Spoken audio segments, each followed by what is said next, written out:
Bienvenue sur Business sans chichi.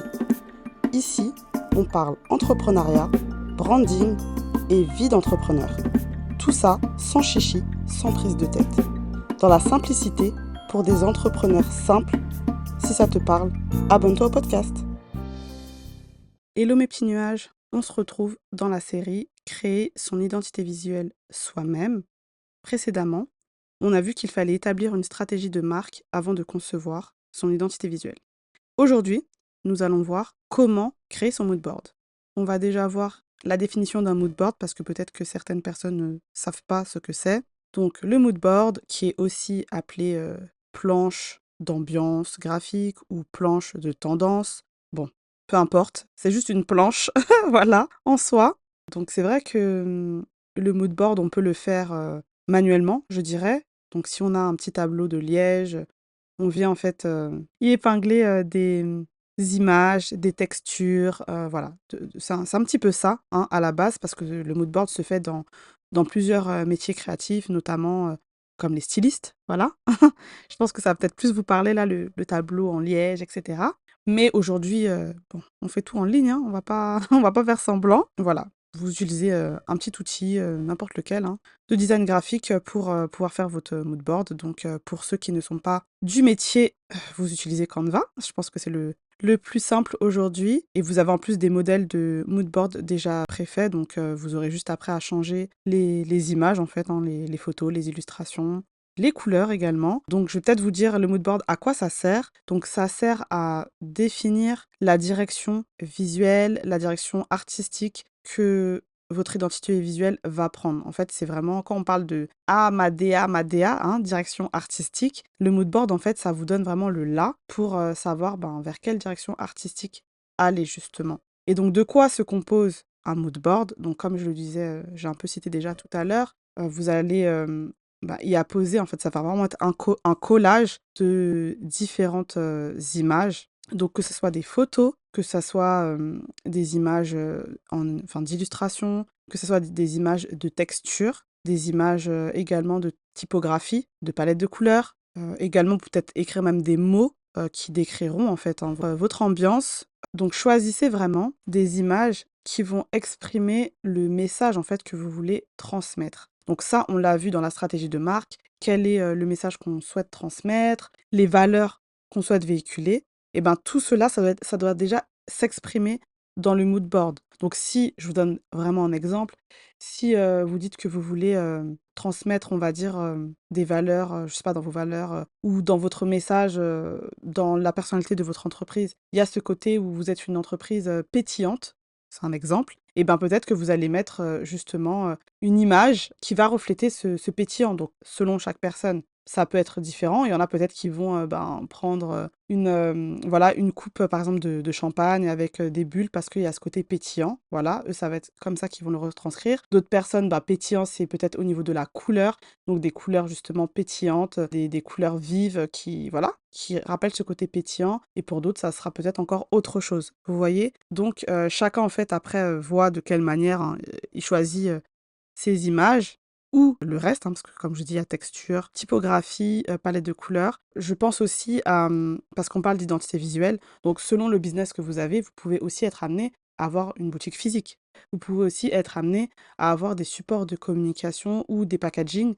Donc n'hésitez pas également à rajouter en fait ça. Là, je ne vous les ai pas cités au début, mais n'hésitez pas à rajouter, voilà, si vous avez une boutique, soit même peut-être de faire un mood board spécifique à la boutique, mais peut-être voilà mettre en fait, voilà, quelle ambiance aussi vous voulez transmettre visuellement, quand on va rentrer dans votre magasin, vous voyez? Et pour les packaging ou pour les supports de communication, donc par exemple une carte de visite, un flyer aussi, quel style, de carte de visite, de flyer, vous souhaitez, avoir? Ou, pour le packaging, également, quel style de packaging vous voulez avoir? Si vous vendez, je sais pas, des boissons, est-ce que c'est en canette? Est-ce que c'est en bouteille? Est-ce que c'est en bouteille en verre, en bouteille en plastique? Enfin, vous voyez? La forme de la bouteille ou peut-être, la forme, d'une boîte, spécifique, même pour les boîtes d'expédition. Enfin, voilà, vraiment, essayez vraiment de voir large et de penser à tout. Mais de toute façon, comme vous avez déjà fait votre stratégie de marque, vous savez, en fait, aussi, vous savez ce dont vous aurez besoin pour votre business, de la production jusqu'à la livraison, vous savez en fait ce dont vous aurez besoin, que ce soit en termes de communication, de marketing. Comme vous savez déjà ce que vous avez besoin, vous saurez au niveau du mood board ce qu'il faut mettre dedans, en tout cas, comme je vous dis, que ce soit pour la boutique physique, les supports de communication ou encore le logo, voilà, l'identité visuelle en elle-même. Donc justement, par rapport au logo, n'hésitez pas à aller vous inspirer, voir comment les différents logos des différentes marques peuvent être conçus, dans le sens où, comme on a parlé tout à l'heure, qu'il faut que votre identité visuelle puisse refléter une ambiance, des valeurs, voilà, une personnalité. De ce fait, si vous voulez quelque chose de classe, regardez comment les logos classe sont faits. Si vous voulez quelque chose de fun, d'amusant, regardez aussi comment ils sont conçus.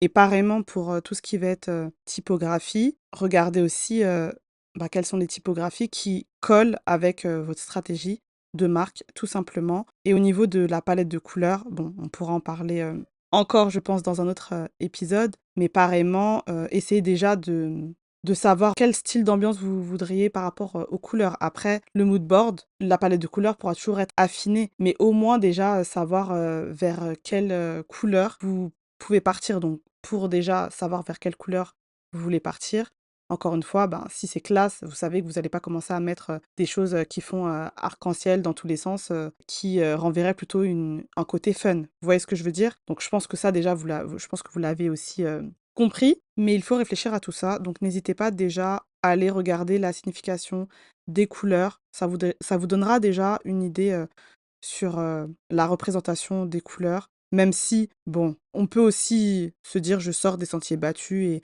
même si, le rose peut, de base représenter beaucoup la féminité, peut-être que moi je vais utiliser le rose pour, me démarquer sur mon marché. Vous voyez? Faut déjà, avoir un peu cette vision des choses. Sinon, au niveau du mood board, je vous dirais qu'il y a pas vraiment, de règles. Dans le sens où, déjà les images, les photos, enfin vous pouvez prendre ça, où est-ce que vous voulez, hein, sur, Google. Là, on va pas vous dire: «Non, mais droit à l'image» et cetera et cetera.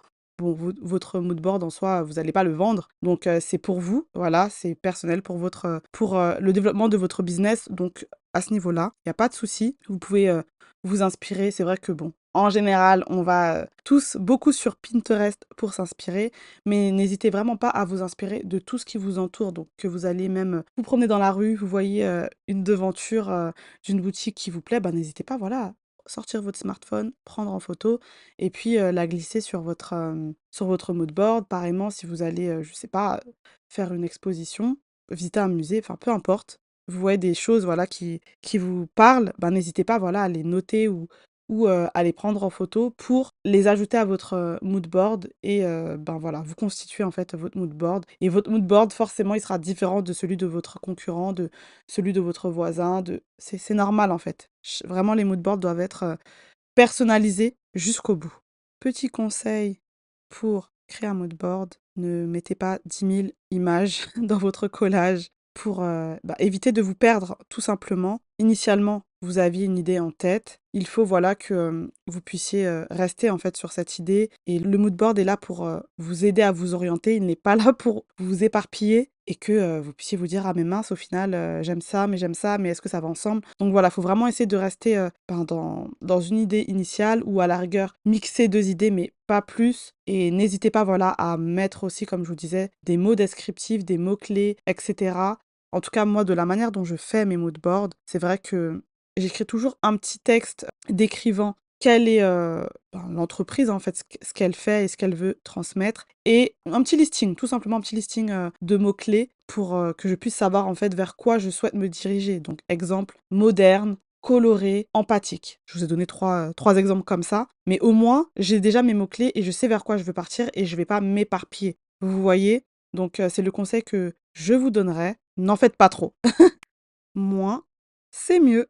Donc je pense que on arrive à la fin de cet épisode, voilà, qui n'était pas très long, mais il y a pas non plus beaucoup à dire sur un mood board puisque c'est vraiment personnel à chacun. Cependant, si vous avez, des questions concernant le mood board, vous êtes un peu bloqué, n'hésitez pas à m'envoyer des DM sur, que ce soit sur, l'Instagram de Business sans chichi ou sur, mon Instagram, du studio, donc studio.anastasis.